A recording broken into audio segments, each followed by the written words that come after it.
Hey Colts fans, I'm JJ Stankevitz and welcome into another episode of the Colts Show, an Indianapolis Colts podcast. We are presented by Microsoft Surface Copilot Plus PC. Fun episode coming up today. I got offensive coordinator Jim Bob Cooter for a really interesting conversation to what's made the Colts offense work, what his coaching style is. We got some stuff on Tyler Warren, Daniel Jones. Really good stuff from Colts offensive coordinator Jim Bob Cooter coming up here. We also got the Colts Show Mailbag. You can submit your questions at colts.com/mailbag. Drop them here in the YouTube comments of this episode or get at me on social media. Got an interesting question this week about how the Colts can avoid penalties. It's something that has hurt this team a little bit this season. And then little Arizona Cardinals Week 6 preview. Guys, the Colts are 4-1. I mean, vibes are great. This is going to be a really good test again at home against an Arizona team that's got a pretty solid defense, which I'll get into. But look, crowds at Lucas Oil Stadium, if you've been making it out 2 games, shout out to you because you're probably losing your voice, even if it's only been for 3 quarters, because the Colts have 2 of the 3 home games this year have been decided by the end of the 3rd quarter. Crowds have been great. Atmosphere has been great at Lucas Oil Stadium. Come on down this Sunday against Arizona at 1 o'clock. Hopefully you can make it down there. All right, let's get to my chat with Colts offensive coordinator Jim Bob Cooter right after these messages. For the first time ever, the Colts are bringing Fall Fests to Colts Nation. Enjoy a full day of family fun, corn mazes, hay rides, pumpkin patches, and more, plus Colts giveaways and appearances from Blue and the Colts cheerleaders. The next one will be on October 18th at Russell Farms in Noblesville. Get the details at colts.com/fallfest. Beer lovers, this one's for you. Join us for the Colts Beer Blitz on October 26th before the Colts take on the Tennessee Titans. Your ticket includes a pre-game tasting event at the Heirloom Event Center, plus your game ticket. It's the ultimate beer and football experience. Get all the details at colts.com/promos. Experience the game from the Moon Drops Distillery Landing. Located behind Section 533, this exclusive spot includes premium access and a $10 drink credit. It's available at every home game. Get your spot now at colts.com/promos. It is my pleasure to be joined here on the Colts Show by offensive coordinator Jim Bob Cooter. Jim Bob, thanks for joining me, man. Yeah, I appreciate you guys having me back here. Yeah. So full disclosure for our listeners and viewers, we're taping this on the Friday before the Raiders game. This is coming out the Thursday before the Cardinals game. So we're going to focus on more kind of big picture stuff, less about the upcoming game, if you will. So, Jim Bob, Daniel Jones has been here for 7 months now, right? What's something that you learned about him, maybe like the first or second time you met him, you saw how he worked in the building, that led you to believe he could have this level of success like right now? Yeah, early on when we got him here and met him and sort of got going with the sort of information, he was really, really inquisitive, asking questions, trying to get down to the root details of each play or each concept or each protection or any of those type of things. He was really wanting to make sure that he was very thorough in understanding maybe how we wanted to do things or what options he might have within a play, just all the details that come with quarterbacking. He was very inquisitive, really looking to dive into that stuff, and that's proven really beneficial to him. I think sometimes quarterbacks have like a bit of an adjustment period, whether it's one game, a couple games, it can even be a couple of months sometimes when they're in a new offense. But Daniel hit the ground running. I mean, literally week 1 against Miami. Was that process of him being inquisitive, like you said, how did that set him up to not have as big of a learning curve? Do you think? Yeah, I think his ability to prepare, his preparation, the importance he puts on preparation is something that really pays off for him with how he's played early this year. We go through an offseason, we go through a training camp. Obviously, at the quarterback position, you're learning a lot of terminology. You're learning your new teammates. You're learning maybe we as a coaching staff want a route a certain way that's a little bit different than a previous way he would have run a route or thrown a ball to a guy running a route. So you have to adjust to some of that stuff. You have to kind of get used to the cultural norms of the offense, if you will.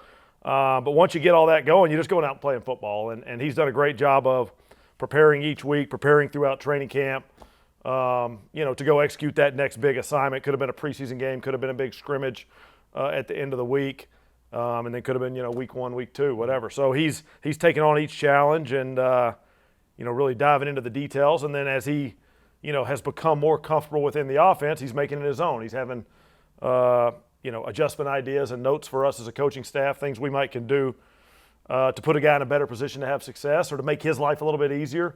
All those things are great conversations between quarterbacks and coaches. And he's done a great job of sort of having those with us so we can all go out and perform our best. So when I looked up Daniel's numbers when he's under pressure, he's second in this going into week 5, second in the NFL in completion percentage under pressure and second in the NFL in yards per attempt under pressure.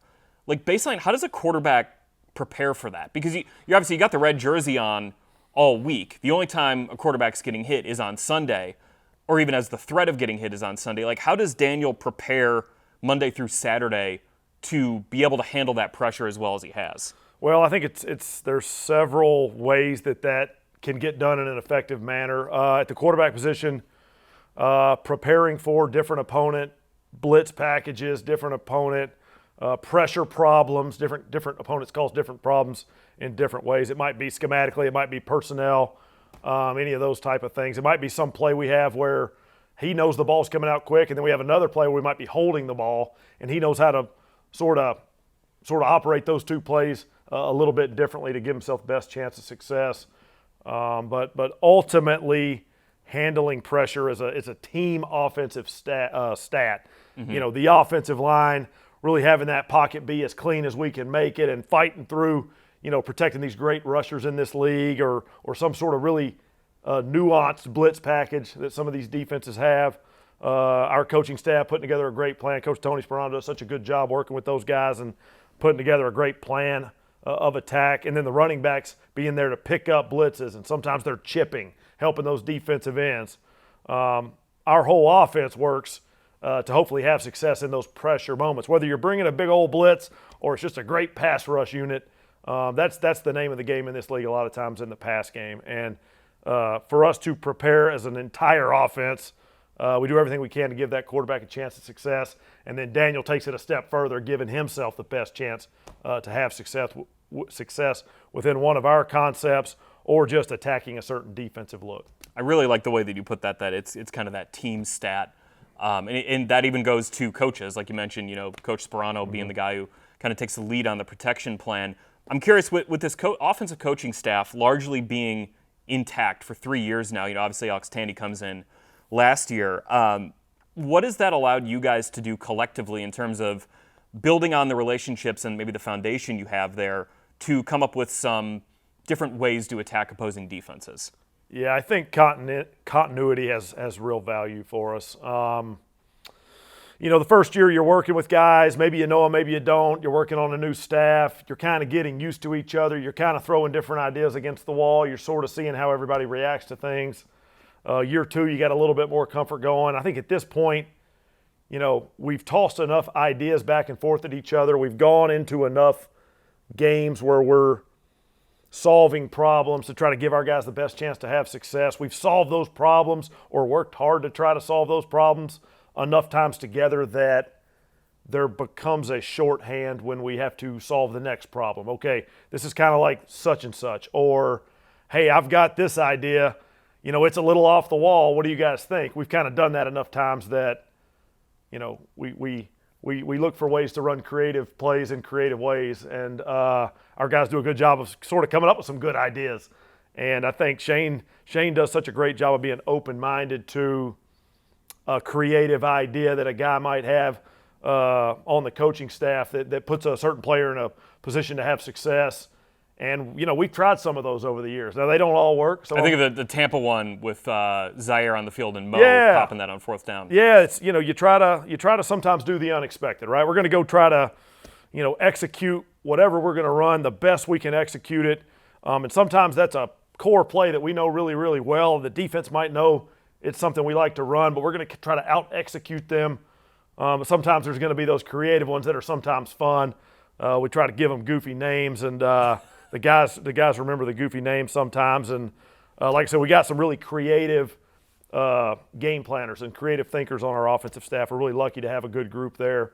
And the more we work together, the more those things get brought up. And hopefully have success. Okay, not necessarily with the Colts because I don't want to give anything away, but what's the weirdest name for a play you've had in your career? That's a great question. Well, we name them after all sorts of stuff. I think we had one year we played in London. I was with another team, and we had, I think, a lot of different London monuments. We had the Big Ben. We had I don't remember all of them, but I think we were just going down the Wikipedia of London top tourist spots, and we were naming them all. So we had several of those. Us football coaches, sometimes we do a good job naming plays, and sometimes we're a little bit wacky. So we've been guilty of that a little bit around here, but it seems to be fun, and the guys seem to remember them. You're not like punching it into ChatGPT and mailing it in. You're like actually thinking about it. Yeah, we're thinking about it. We're trying to, sometimes it's you're playing at a certain place, a certain opponent in a certain city, and there's something you can call about that city, or you're playing around a certain holiday or whatever. There's a lot of different reasons to remember things. And ultimately, we sort of game plan each week, and sometimes we put something up that our guys have to remember within that week. And it might be a short-term only memory thing, so we just need them to remember such and such is the play. So sometimes the goofier the name, the better. All right, let's get back to the coaching continuity, because you're talking about those creative ideas, right? You've got, you, Shane, Tom Manning, Tony Sperano Jr.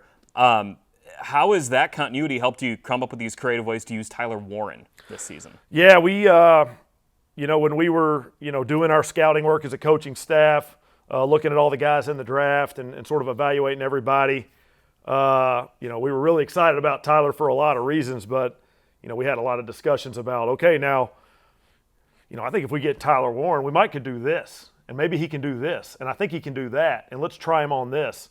Those guys are really creative with ways to attack a defense. Could be a play action pass. It might just be a run play where Tyler's pretty versatile as a blocker, and there's things he can do. We kind of have no shortage of ideas, and Tyler's a very versatile young tight end who can do a lot of things well. It's exciting to draw plays up for him. Sort of put him in position to have success. And sometimes you try something, you go, gosh, I hope he can do this well. You go practice it, and you go, I look pretty good, let's do it. That's a good play. So we're sort of trying to be open-minded and creative with all our guys, but he's been fun to work with this year that way. I think, in my decade or so covering the NFL, sometimes when I hear a player is versatile, that almost is like it's almost like a lead balloon for some coaching staffs who aren't able to tap into what makes a player great in addition to that versatility. What about Tyler has allowed you guys to say, yes, he can be versatile and he can go succeed, whether he's playing inline tight end, he's split out wide, he's in the slot, he's in the backfield at fullback, he's taking a direct snap, however you might use him? Yeah, first thing is, want to give him a lot of credit just for a young man, for a young tight end in this league. Sometimes it can be mentally a lot. There can be a lot of learning going on. The tight end position, I don't think fans at home realize how complex that position is. It's like the steepest learning curve in the NFL. You got to run block like an offensive lineman. You got to run routes like a receiver. You got to understand the protection game like an offensive lineman. You got to be able to make all the calls and understand what you're doing and why you're doing it. Tyler's done such a great job of coming in, not only learning, sort of our system, but learning all the different nuances that come within. All right, if the defensive end lines up, head up, you got to do this. If he's outside, you got to do this. Well, if the linebacker blitzes, you got to do that. All these things happen at the tight end position, and he's really done a good job of being able to manage all that information and go out and play good football. So that gives us confidence to try him in some different spots, to put him in some different areas.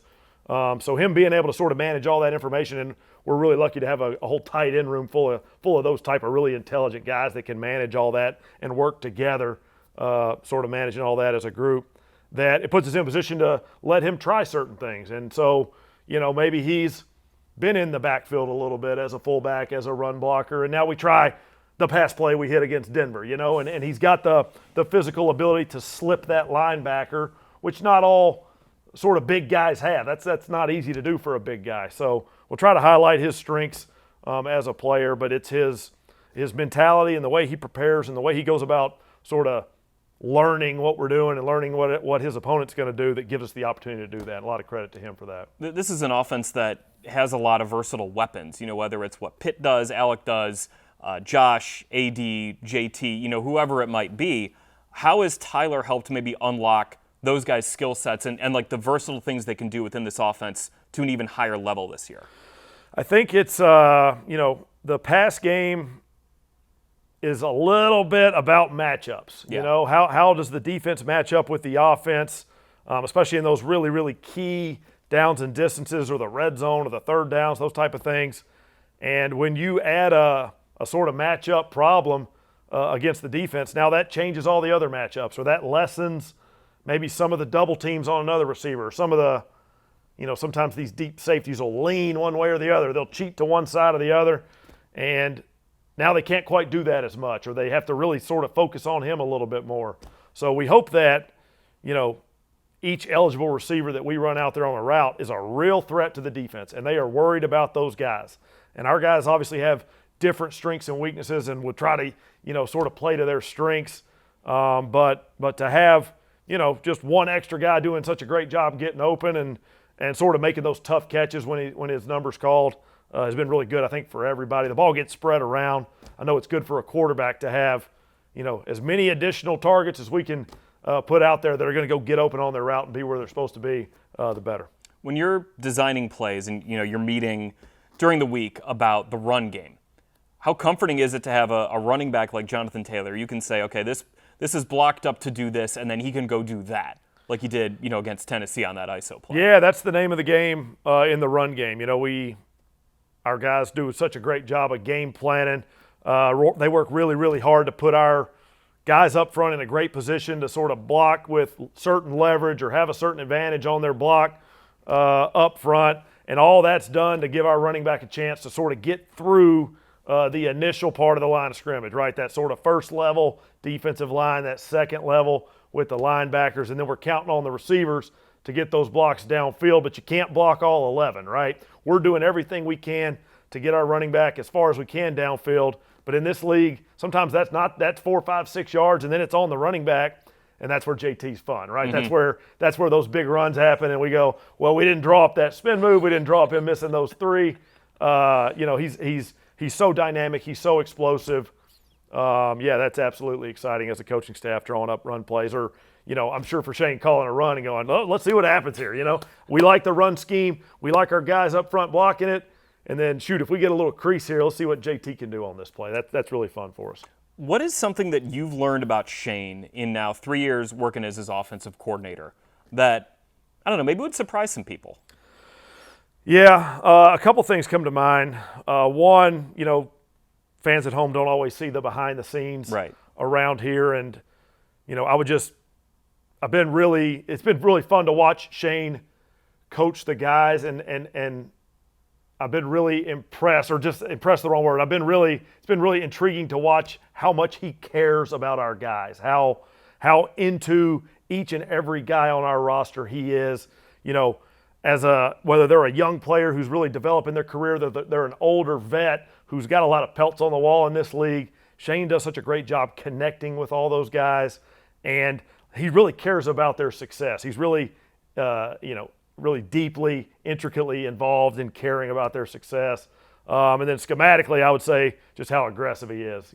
Shane is aggressive. He calls plays aggressively. He's relentless calling those plays and sort of putting plays on the call sheet and game planning them up.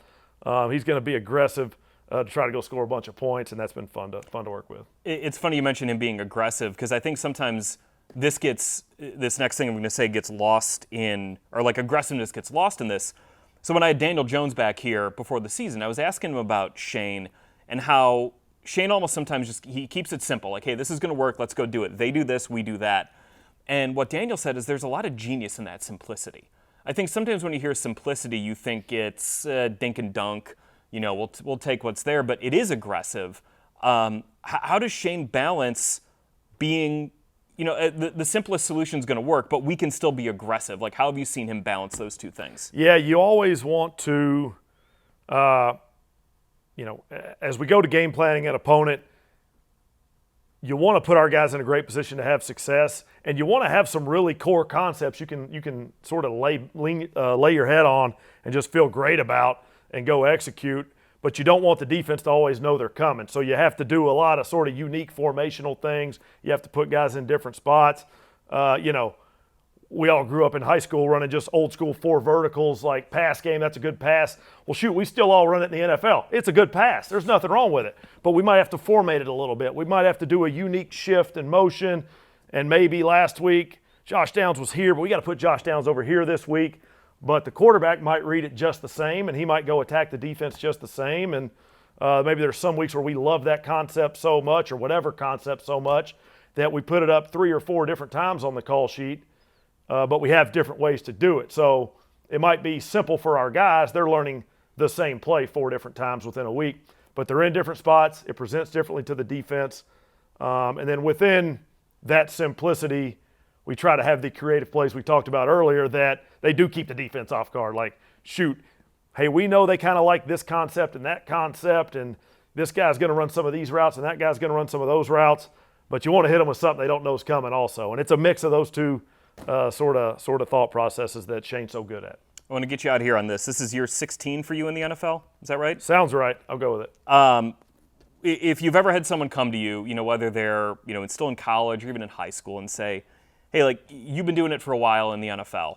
How can I break in? What do I need to do? Or what does it take to be a coach in the NFL? You're someone who's been an offensive assistant to Peyton Manning, been a quarterback's coach, an offensive coordinator, a running back's coach. What do you tell those people when they, if you've ever been asked that question of what does it take? Yeah, it's, if you love coaching and you really want to get involved with coaching, the first thing I would say is, coach whatever level you can coach in the moment. Don't wait till next year. Hey, it's midway through. I can help my local high school. I can help my local whatever, junior high, whatever I got. I love coaching. I want to go get out there and coach a little bit. Don't be afraid to get started, and don't be afraid to get started tomorrow because, anybody can use a good coach that's really into getting their players better. And when it comes to sort of, rising through the ranks or getting into different levels, I would say, attack each opportunity that you have to get to know different people, to create those types of relationships. There's so many different things going on at different levels of football these days. College football has a much bigger staff than they used to have. I broke in as a graduate assistant, and I was the only graduate assistant, right? There was me and another guy. Well, now there's a bunch of people working on a college staff, and there's a lot of different sort of jobs that can be done. And once you, sort of get your opportunity, which if you work hard enough, you can get an opportunity somewhere. When you knock that out of the park, the next opportunity shows up, and you just kind of keep going. It's been a really fun lifestyle to coach football. I think it is at any level. So I would say just get started tomorrow.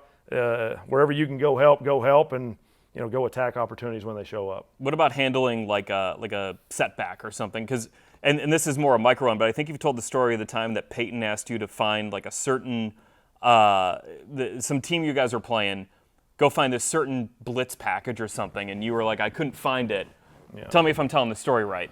I couldn't find it, and he comes in and he says, no, here, I found it. Yeah, well, I learned a good Peyton Manning lesson. I don't know when I learned it, but it took me a little while because I had some of these types of stories. But with Peyton and guys that prepare to the level that Peyton did, I was a young coach, and I thought I knew how to go look for a certain blitz. And, gosh, I'm going to go find this thing. Hey, have there been any, I don't remember what it was, maybe corner blitzes. Have they blitzed the corner at all?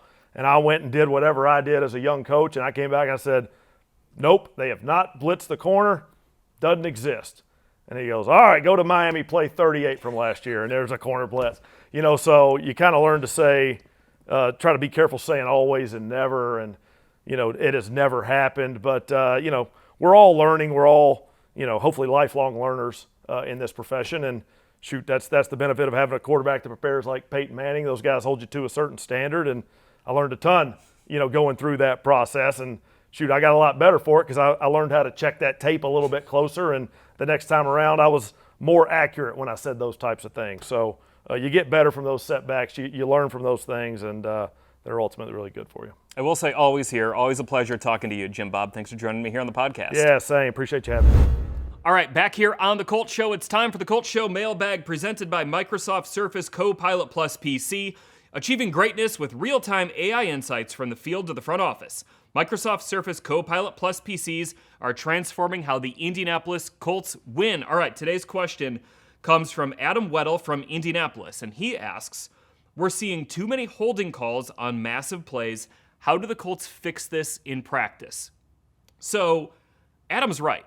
The Colts lead the NFL through 5 weeks with 15 holding penalties. So, right there, I mean, this is a problem. The Colts have been penalized on holding calls more than you would reasonably expect here. The interesting thing, though, is holding calls are up across the NFL this year. So this year, through week 5, 297 offensive holding penalties have been called. Not all of those have been accepted, but that's how many times that a holding flag has been thrown. That's the highest total the NFL has seen through week 5 since 2019. Last year, there were 238. The year prior, 233, 207, 241, 165, and then in 2019, 349. So that's the last time I was this high through 5 weeks. Notably, I thought about this, I was like, well, how many teams are on bye? 4 teams are on bye in week 5. So not like, an abnormally low total of teams on a bye. Couple things here. The offensive holding penalties, in terms of Pro Football Focus's database, they do count on kick returns. And with the way the NFL is designed, kind of the new kick returns, where there are more returns, I would anticipate that would be some of the reason why holding calls are up. The Colts have 2 holding penalties on returns. They had the one that called back Ashton Doolin's touchdown against the Raiders was one of those 2. But outside of that, the Colts have been penalized for holding quite a bit this year. And to the question of how do you fix it, all of that was to say, this isn't a referee problem. The refs are emphasizing this, and it's not like, I can't believe they're emphasizing holding. This is just what happens in the NFL. Some years, holding is emphasized. Some years, a different penalty is emphasized. And it's not the refs doing their job poorly. It's teams are going to have to adapt to it. So for the Colts, yes, they've been penalized quite a bit for holding. How do you fix it? I think it goes into technique. It goes into just kind of the details of these things is something Shane Steichen's talked about. But I think it also just goes into knowing that refs are looking for this. So we'll see if the Colts can kind of get that cleaned up, because I talked about it previously with the Colts in the red zone, where they had a number of drives torpedoed by holding penalties in the red zone.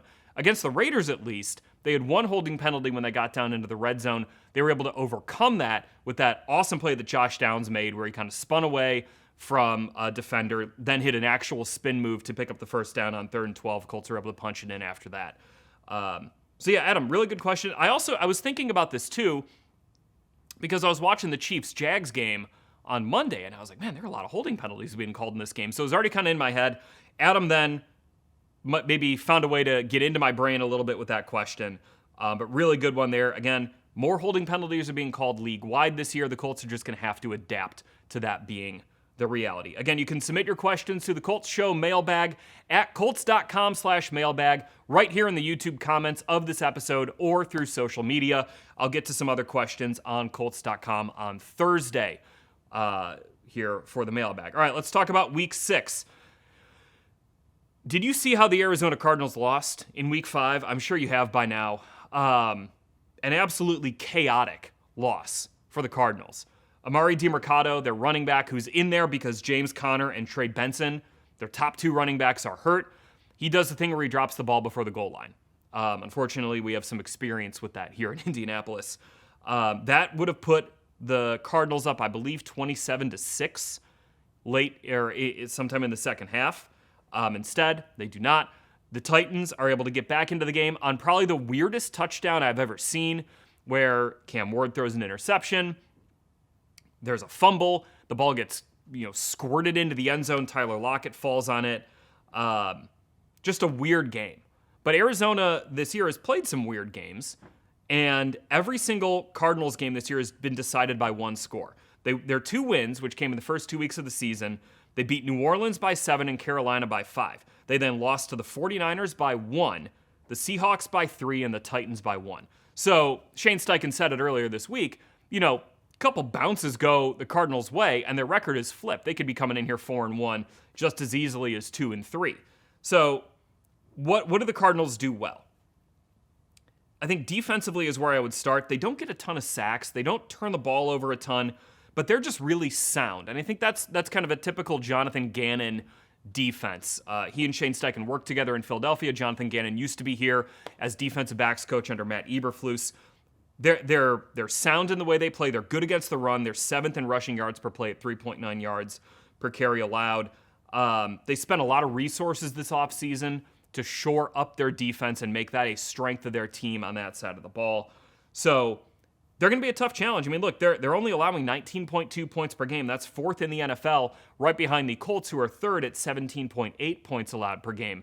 So it's not going to be easy sledding against this team. Putting up 40 points is going to be tough. Putting up 33 points or 41 points is going to be tough in this game. This might be a game where the Colts do need to grind it out a little bit. And we'll see if Arizona is able to get, some stops on the ground. Now, we're just full disclosure, we're taping this before the first injury report of the week comes out. So the last that I heard information-wise was that Jonathan Gannon would be monitoring Kyler Murray's foot injury.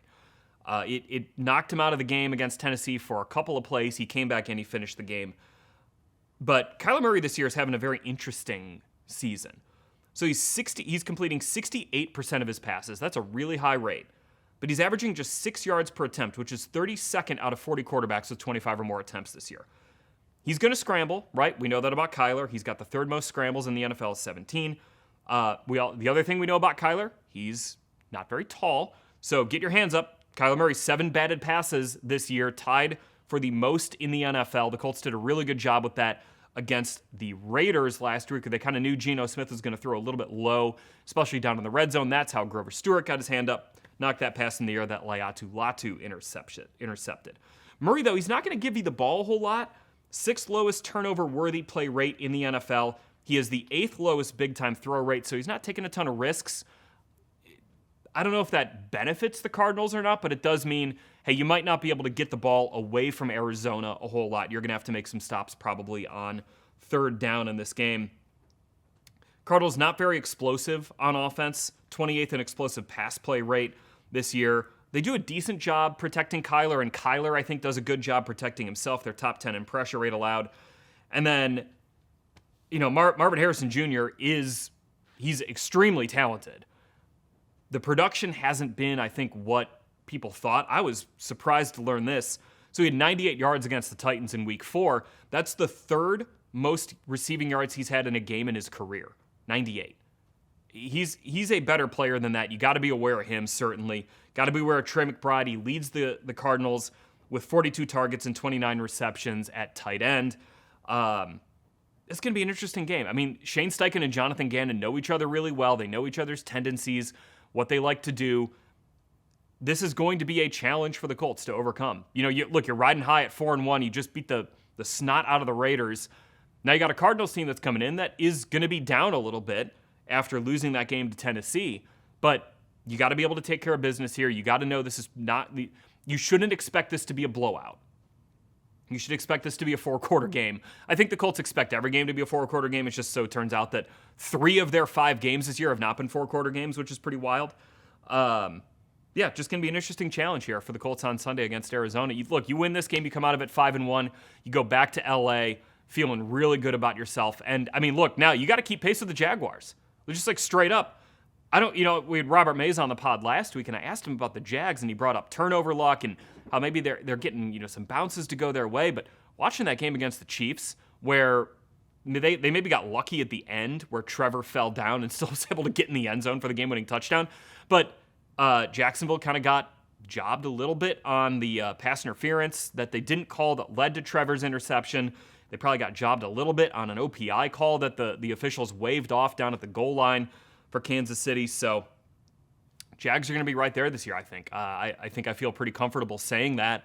And look, no one with the Colts, no coaches or players are thinking this, but I'm thinking it. You don't want to go to Jacksonville on December 7th needing to win that game. because the Colts have not won in Jacksonville in a long time. And by the way, if you need to win that game, that means not only are you good, but the Jags are good. So we'll see. I don't want to get too far ahead of myself with that one, but I can't stop thinking about just, man, the Colts are off to this great start, and then the Jaguars are right there. So keep pace with the Jags this week. Go beat Arizona, and we'll feel pretty good going to LA. That's going to do it for this episode of the Colts Show. We are presented by Microsoft Surface Copilot Plus PC. Greatness in the NFL is built on preparation and quick decisions.